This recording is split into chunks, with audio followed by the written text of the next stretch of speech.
ప్రశాంత్ కిషోర్ వ్యూహంలో భాగంగా చంద్రబాబు రాజకీయ పావులు కదుపుతున్నారా? వైనాట్ పులివెందుల ట్రైలర్కు చంద్రబాబు నాయుడు ముహూర్తం ఫిక్స్ చేశారా అంటే అవుననే సమాధానం ఇస్తున్నారు కొంతమంది రాజకీయ విశ్లేషకులు. ఇక ఇదే అంశానికి సంబంధించి మనతో మాట్లాడేందుకు ప్రముఖ సీనియర్ జర్నలిస్ట్, ప్రముఖ రాజకీయ విశ్లేషకులు సిఎస్ రావు గారు మనతో ఉన్నారు. ఆయనతో మాట్లాడదాం. Sir hi sir. Hello Krishna. Sir, Prashant Kishor వ్యూహంలో భాగంగా చంద్రబాబు నాయుడు గారు రాజకీయ పావులు కదుపుతున్నారా? వైనాట్ పులివెందుల అనేటువంటి ట్రైలర్కు చంద్రబాబు నాయుడు ముహూర్తాన్ని ఫిక్స్ చేశాడా అంటే ఏం చెప్తారు? సో ఆయన రాజమండ్రి సెంట్రల్ జైలుకి రిమాండ్కి వెళ్ళి బయటకు వచ్చిన తర్వాత నుంచి ఆయన మాటలు కానీ ఆయన సరళి కానీ మొత్తం మారిపోయిందని చెప్పి తెలుగుదేశం పార్టీలో ఆల్రెడీ చర్చ నడుస్తుంది.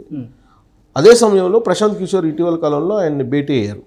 భేటీ అయిన తర్వాత నుంచి కంప్లీట్గా ఆయన స్ట్రాటజీస్ని మార్చేసినట్టుగా అనిపిస్తుంది చంద్రబాబు నాయుడు. కారణం ఏంటంటే సోషల్ మీడియా వేదికగా చేసుకొని ఏదైతే ఈ వ్యక్తిగతమైనటువంటి విమర్శలు చేస్తున్నారు, లేదంటే విధానపరమైన అంశాలు కాకుండా మిగిలినటువంటి అంశాలు ఏదైతే సోషల్ మీడియా హైలైట్ చేస్తున్నారో వాటికి కట్ చేయండి, బంద్ చేయండి అని చెప్పి ఒక ఆదేశాలు జారీ చేశారు తెలుగుదేశం పార్టీ సోషల్ మీడియాకి.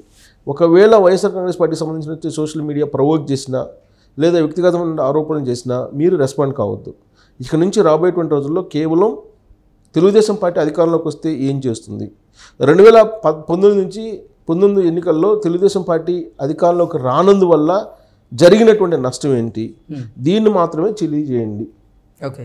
అలాగే 2019 నుంచి ఇప్పటి వరకు వైఎస్ఆర్ కాంగ్రెస్ పార్టీ ప్రజా వ్యతిరేక విధానాలను ఏం తీసుకుంది, దానివల్ల జరిగిన నష్టం ఏంటి రాష్ట్రానికి, ఈ అంశాల మీద మాత్రమే మీరు కాన్సన్ట్రేషన్ చేయండి.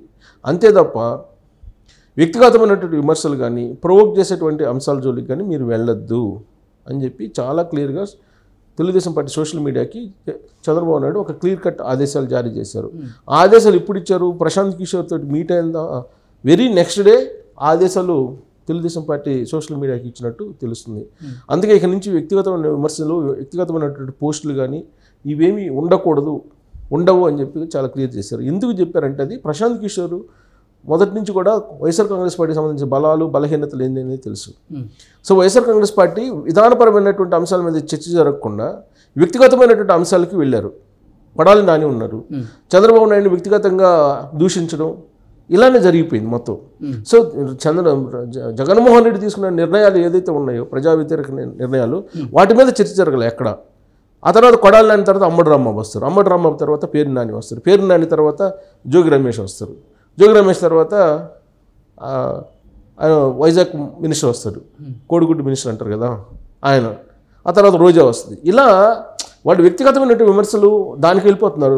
లోకేష్ బాడీ గురించి, లోకేష్ మాట తీరు గురించి, వీటి గురించి వాళ్ళు టాపిక్ డైవర్ట్ చేస్తున్నారు. అసలు విషయం మద్యం కుంభకోణానికి సంబంధించి సీరియస్గా చర్చ జరుగుతున్న సందర్భంలో ఏదో ఒక వ్యక్తిగతమైన అంశాన్ని తీసుకొస్తున్నారు వైసీపీ వాళ్ళు. సో కాబట్టి వీటన్నింటిని గమనించినటువంటి ప్రశాంత్ కిషోర్ వైఎస్ఆర్ కాంగ్రెస్ పార్టీ ఏం చేస్తుంది మొదటి నుంచి సోషల్ మీడియా వేదిక చేసుకొని అనేది గమనించి ఒక ఇండికేషన్ ఇచ్చారు చంద్రబాబు నాయుడుకి. అందుకే చంద్రబాబు నాయుడు తెలుగుదేశం పార్టీ చాలా క్లియర్గా చెప్పారు, ఇక్కడ నుంచి మొత్తం బంద్ చేయండి. తెలుగుదేశం పార్టీ అధికారంలోకి రానందువల్ల 2019లో ఎంత నష్టం జరిగింది అనేది ఎక్స్పోజ్ చేయండి. రాబోయేటువంటి ఎన్నికల్లో పొరపాటుని కనుక మళ్ళీ వైఎస్ఆర్ కాంగ్రెస్ పార్టీ వస్తే జరిగే నష్టాన్ని ఆవిష్కరించండి. ఇప్పటి వరకు జరిగినటువంటి నష్టం ఏంటి అనేది చెప్పండి. 2014లో రాష్ట్ర పరిస్థితి ఏంది, 19 నాటికి రాష్ట్ర పరిస్థితి ఏంది, ఎన్ని రకాల స్కీములు తీసుకొచ్చింది, ఎన్ని రకాల సంస్థలను తీసుకొచ్చింది, ఢిల్లీతో మాట్లాడి కేంద్ర ప్రభుత్వం మాట్లాడి, ఇవి మొత్తం కాన్సన్ట్రేషన్ చేసి వీటిని ప్రచారం చేయండి, ప్రజల్లోకి తీసుకెళ్ళండి అని చెప్పి ఆయన ఒక దిశానిర్దేశం చేశారు. ఇదంతా ఒక ఎత్తు అయితే ప్రశాంత్ కిషోర్ వ్యూహం ప్రకారం ఆయన ఎన్నికలకు సన్నద్ధం అవుతున్నారు అని చెప్పి తెలుగుదేశం పార్టీలో వినిపిస్తుంది. ఎలా సన్నద్ధం అవుతున్నారంటే రాబోయేటువంటి రోజుల్లో ప్రతి పార్లమెంటు కాన్స్టిట్యున్సీకి ఒక చోట బహిరంగ సభ ఏర్పాటు చేయాలి. ఆ బహిరంగ సభలో కనీసం 1,00,000 మందికి తగ్గకుండా జనం ఉండాలి. సో ఇది ఈ కాన్సెప్ట్ తోటి ఆయన సభలు పెట్టడానికి సిద్ధమవుతున్నారు. అది జనవరి నుంచి దాన్ని చేస్తున్నారు. ఇప్పుడు కుప్పం పర్యటనలో ఉన్నారు ఆయన, 3 రోజుల పాటు కుప్పంలో ఉంటారు. 28, 29, 30 తారీఖులో ఆయన కుప్పంలో ఉంటారు. కుప్పంలో పర్యటిస్తున్నారు. కుప్పంలో ఆయన 3 రోజుల పాటు అక్కడే ఉండి, ఆయన సొంత కాన్స్టిట్యున్సీ కాబట్టి అక్కడ పర్యటించిన తర్వాత జనవరి 2వ తారీఖు నుంచి ఆయన ఒక క్లియర్ కట్ ఒక ఈ ప్రచార రథాలు పంపిస్తున్నారు. జనవరి 2వ తారీఖు నుంచి ప్రచార రథాలని పంపిస్తున్నారు. ప్రతి పార్లమెంటరీ కాన్స్టిట్యున్సీకి 2 చొప్పున ఇస్తున్నారు ప్రచార రథాలని. ఆ ప్రచార రథాల్లో ఏమున్నాయి? ఇదే తెలుగుదేశం పార్టీ 2014 నుంచి 2019 దాకా ఏం చేసింది అనేటువంటి కాన్సెప్ట్.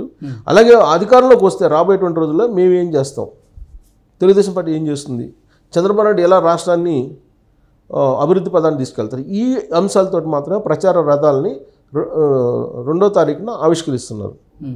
ప్రతి పార్లమెంట్ కాన్స్టిట్యున్సీకి 2 చొప్పున పంపిస్తున్నారు. అంటే 25 పార్లమెంట్ కాన్స్టిట్యున్సీలు ఉన్నాయి లోక్సభ. 25 × 2 50 వాహనాలని పంపిస్తున్నారు ప్రచారానికి. సో ప్రచారం చేస్తూ ఉంటాయి అవి. ఇదే ప్రచారం, నెగిటివ్ ప్రచారం కాదు. జగన్మోహన్ రెడ్డి మీద వ్యక్తిగతమైన ప్రచారం. ఇప్పటివరకు ఏంటి, జగన్మోహన్ రెడ్డి ఒక సైకో లేకపోతే అలా చేశారు. దానికి కారణం ఏంటంటే కొడాలి నాని వీళ్ళందరూ రకరకాలుగా చంద్రబాబు నాయుడిని, లోకేష్ని, చివరికి భువనేశ్వరి శీలాన్ని కూడా వాళ్ళు విమర్శించారు. సో కాబట్టి అలాంటి వాటికి ఫుల్ స్టాప్ పెట్టండి. వాళ్ళు ప్రవోక్ చేస్తారు. వైసీపీ వాళ్ళు ప్రవోక్ చేసే అవకాశం ఉంది. ఆ వ్యక్తిగతమైన దోషుల వైపు వెళ్ళేటువంటి అవకాశం ఉంది. ప్యాకేజ్ స్టార్ అని, మ్యారేజ్ స్టార్ అని ఇలా వెళ్ళి మొత్తం డైవర్ట్ చేసేసారు. అది కావాల్సింది ఆంధ్రప్రదేశ్ సమాజానికి. అక్కడ జరుగుతున్నటువంటి ప్రభుత్వ పరిపాలన మీద చర్చ జరగాలి అనేటువంటి కాన్సెప్ట్లోనే వెళ్తున్నారు.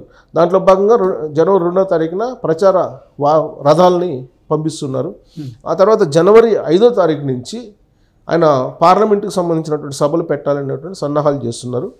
ఆ సభల్లో పవన్ కళ్యాణ్ అలాగే చంద్రబాబు నాయుడు ఇద్దరు ఉండేలాగా కూడా ప్లాన్ చేస్తున్నారు. వాళ్ళిద్దరు షెడ్యూల్ చూసుకొని వాళ్ళిద్దరు ఉండేలాగా ఆ సభల్లో ప్రతి లోక్సభకి ఒక చోట సభ పెట్టాలి లోక్సభ పరిధిలో అనేది నిర్ణయం. అంటే 25 సభలు. 25 సభలు అంటే జనవరి మొత్తం పార్లమెంటుకు సంబంధించినటువంటి సభలు ముగుస్తాయి. జనవరి 2వ తారీఖు నుంచి ప్రచార రథాలని పంపిస్తున్నారు. ప్రతి పార్లమెంటరీ కాన్స్టిట్యున్సీకి 2 చొప్పున ఇస్తున్నారు ప్రచార రథాలని. ఆ ప్రచార రథాల్లో ఏమున్నాయి? ఇదే తెలుగుదేశం పార్టీ 2014 నుంచి 2019 దాకా ఏం చేసింది అనేటువంటి కాన్సెప్ట్. అలాగే అధికారంలోకి వస్తే రాబోయేటువంటి రోజుల్లో మేము ఏం చేస్తాం, తెలుగుదేశం పార్టీ ఏం చేస్తుంది, చంద్రబాబు నాయుడు ఎలా రాష్ట్రాన్ని అభివృద్ధి పదాన్ని తీసుకెళ్తారు, ఈ అంశాలతో మాత్రమే ప్రచార రథాలని 2వ తారీఖున ఆవిష్కరిస్తున్నారు. సో అది ప్లాన్ చేశారు. ఇదంతా కూడా ప్రశాంత్ కిషోర్ ఒక వ్యూహం ప్రకారం చంద్రబాబు నాయుడుకి ఒక డైరెక్షన్ ఇస్తున్నారు. దాని ప్రకారమే ఇవన్నీ కూడా ప్లాన్ చేసి చంద్రబాబు నాయుడు వెళ్తున్నారు. సో రాబోయేటువంటి రోజుల్లో ఒక సైంటిఫిక్గా శాస్త్రీయబద్ధంగా చర్చ జరిగేటట్టు ఆంధ్రప్రదేశ్ అభివృద్ధి మీద, ఆంధ్రప్రదేశ్ ప్రయోజనాల మీద చర్చ జరిగేటట్టు ప్లాన్ చేశారు.